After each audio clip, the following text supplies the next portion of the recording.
જય દીપોમાં જય માતાજી મિત્રો, આપ સૌને નમ્ર વિનંતી કે આ ચેનલને સબસ્ક્રાઇબ કરો, શેર કરો, લાઈક કરો. જય દીપોમાં. આ એક કમર્શિયલ વિવાદ છે જે તેલ કંપની વાળાએ ખજૂરભાઈને, તો પેલી બેન જે છે પટેલ સમાજની દીકરી છે, બહુ જ એ પણ એક્ટિવ છે, તે એને પણ પછી કેટલું બધું આની વિરુદ્ધમાં વાત કરી છે. આખો વિડીયો જોતા પહેલા મિત્રો, હાલમાં આ ખૂબ જ ચર્ચાનો વિષય વિડીયો બન્યો છે અને ખૂબ જ વાયરલ થઈ રહ્યો છે સોશિયલ મીડિયામાં. અને આ વિડીયોમાં જગદીશ મહેતા, કીર્તિ પટેલ અને ખજૂરભાઈના વિવાદ વિશે શું વાત કરી રહ્યા છે તે તમે આગળ વિડીયોમાં જુઓ. અને વિડીયો સારો લાગ્યો હોય તો વિડીયોને લાઇક કરો, શેર કરો અને અમારી ચેનલને સબસ્ક્રાઈબ કરવાનું ભૂલતા નહીં મિત્રો. હવે તમે જુઓ આખો વિડીયો.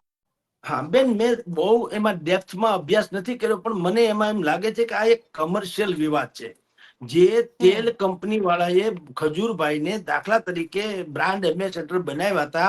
પછી એમની ટકાવારીમાં થોડોક ઇધર ઉધર, જે મેં સાંભળ્યું છે, મેં કીધું ને હજી બિલકુલ પ્રમાણિત વાત નથી કરતો, પણ પછી એને ટકાવારી વધારી હોય એમાં એ તેલ કંપનીના જેણે પણ રાખ્યા હતા ખજૂરભાઈને, એને એ ટકાવારી ફાવી ન ફાવી અને એમાં જે વાંધા બચક્યા પડ્યા, એટલે એ લોકોએ ખજૂરની વિરુદ્ધમાં બોલવાનું શરૂ કર્યું. પછીથી તો પેલી બેન જે છે પટેલ સમાજની દીકરી છે, બહુ જ એ પણ એક્ટિવ છે, તે એને પણ પછી કેટલું બધું આની વિરુદ્ધમાં વાત કરી છે. એની વૈયક્તિક વાત છે ખજૂરભાઈની, કે એને કોની આ બીજા મેરેજ છે કે પેલા કોની હારે લવ હતો વગેરે વગેરે. સમાજને એની હારે બીજી લેવા દેવા નથી. એને કોઈ ધોખા બોખા આપ્યો હોય તો આજ સુધીમાં કોઈ ફરિયાદ નથી થઈ. જે કાંઈ છે, લવ મેરેજ થયા કે સેકન્ડ મેરેજ થયા કે એરેન્જ હતા કે જે હોય તે, એ તો વૈયક્તિક બાબત છે. અને રહી વાત આ વિવાદની, તો વિવાદ પણ એક કંપની અને ખજૂરભાઈની વચ્ચેનો છે.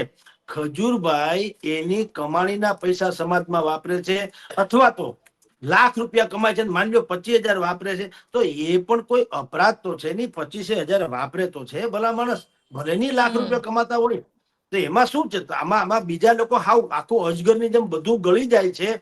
એના કરતા ભલે ગોળ્યા પછી તો પછી પણ દે છે ને સમાજમાં. નજર સામે તો છે ને, મકાન બકાન બનાવી દીધા, આ છે તે છે, એ તો છે. ભલે નહીં એને કરોડો રૂપિયા એમ કે દાન મળે તો મળે યાર, તમને કોણ ના પડે? લ્યો, મારે મેળવવું, મને કોઈ ભોજોભાઈ આપે તો થાય ને, કોઈ આપવું તો જોઈએ. આપણે એવું ચરિત્ર તો હોવું જોઈએ. આપણાથી કઈ થાય નહીં ને જે કરે છે એમાં તમારે ટાંગ લડાવવી કે એ તો લાખો રૂપિયા ઉઘરાવે છે પછી દાન કરે, પણ એને એની આબરૂ છે તો મળે છે ને. લાખો રૂપિયા મારે જોઈએ, કાં કોઈ ભોજોભાઈ આપતું નથી, એવું ના હોય બેન. એટલે હું અત્યારે કમસે કમ, જો કે મેં ડેપ્થમાં, મેં આપણે પહેલા કીધું, ડેપ્થમાં આપણે અભ્યાસ નથી કર્યો, પણ હું પ્રથમ દ્રષ્ટિએ કહું તો બહુ અપરાધી માનતો નથી. કારણ કે એ માણસ જે કરે તે, માની લો કે જે પણ કમસે કમ જે શાસ્ત્રમાં લખ્યું છે તમારી કમાણીના 10% તમારે પરમારાર્થે વાપરવા જોઈએ, તો 10 ને બદલે તો 50% વાપરે છે. તો ભલે નહીં બિચારો કમાતો હોય, એ ઉટપટાંગ એટલી મહેનત કરે, મહેનત કરીને કોકને મકાન બકાન થી માંડીને જે દઈ દેતો હોય તો તેનાથી બને એટલું દે છે. કોણ આવું કરે છે ભલામણ? અત્યારે તો હંધાઈ ઘર ભરવામાં, ખીચા ભરવામાં માને છે. એટલે આ તો એવું છે, તમે પછી બહુ ચગો ને એટલે પછી માણસને શું છે, પોતે આમાં એને કરવાથી શું થાય છે, પોતાને બહુ હાઈપ મળે છે. એટલે સોશિયલ મીડિયાનો જમાનો છે. તમે સીધે સીધા નરેન્દ્ર મોદીને ચેલેન્જ ફેંકો એટલે તમે ઇન્ટરનેશનલ લેવલે ચમકી જાઓ. બસ હો વાત એક વાત. આવી બધી વાતો છે. પણ મારી દ્રષ્ટિએ તો એ માણસ જેમ છે તેમ, પણ કમસે કમ એ ધાર્મિક કાર્ય એટલે કે સેવાનું કામ તો કરે છે. ભલે ની જેટલા ટકા હોય તેટલા એ કરે તો છે ભલા માણસ. એક તમારી જાણ કરતા, એક આવી રીતે મૌલવીજી મસ્જિદમાં બેસી અને ખુદાની બંદગી કરતા હતા. એમાં આ તો લોકોક્તિ છે, એમાં ઉપરથી આકાશવાણી થઈ કે ભાઈ તારી જે બંદગી છે એ ખુદાએ કીધું મને મંજૂર નથી, મંજૂર નથી એમ બોલ્યા. એટલે ઓલો જે મૌલવી જે હતા, અથવા તો જે ખુદા નો માણસ હતો, એ મંડો નાચવા કૂદવા આનંદ લીધો. તો મારા તમારા જેવા જે કોઈ બાજુમાં તેને કીધું, અરે મૂર્ખ, તું નાચવા માંડ્યો, તને ખબર છે ખુદાએ શું કીધું? ખુદાએ તારી બંદગી કબૂલ નથી એમ કીધું છે. ઓલા એ કીધું કબૂલ હોય કે ન હોય એ પછી કમસે કમ સાંભળે તો છે. એટલી તો વાત છે. તો એ આજે કબૂલ નથી, કાલ કબૂલ થશે.